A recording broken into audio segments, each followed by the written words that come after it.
Praise the lord. దేవుని ఘనమైన నామమునకు మహిమ కలుగునుగాక. ఈరోజు దేవుని వాగ్దానము, పురాతన మార్గములను గూర్చి విచారించుడి, మేలు కలుగు మార్గమేదో అని అడిగి అందులో నడుచుకొనుడి, అప్పుడు మీకు నెమ్మది కలుగును. ఇర్మియా గ్రంథము 6వ అధ్యాయం 16వ వచనము.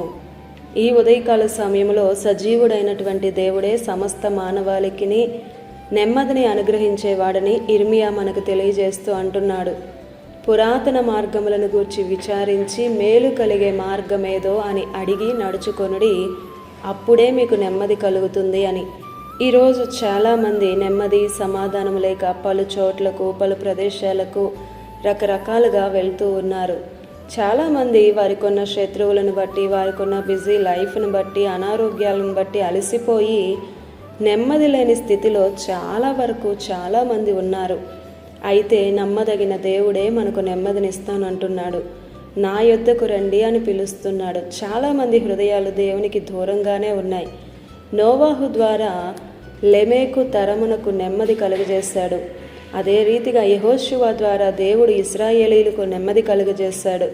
ఎలీషా ద్వారా దేవుడు నయమానుకు కుష్ఠరోగం నుండి విడిపించి నెమ్మది కలుగజేశాడే, మరి ఆయన స్వరూపంలో చేసుకున్నటువంటి నీకు ఆయన నెమ్మదిని ఇవ్వలేడా? ఖచ్చితంగా నీకు నెమ్మదినిచ్చే దేవుడు. ఎప్పుడైతే నీవు ఆయనతో సహవాసంలో ఉంటావో నీకు మేలు సమాధానమును ఇవ్వడానికి ఆయన సిద్ధంగా ఉన్నాడు. ఆమేన్. ఈ దిన వాగ్దానం మనందరి జీవితాలలో నెరవేరాలని కోరుతూ దేవుని సువార్త పరిచర్యలో మీ సహోదరి Prasanna. God bless you. Amen.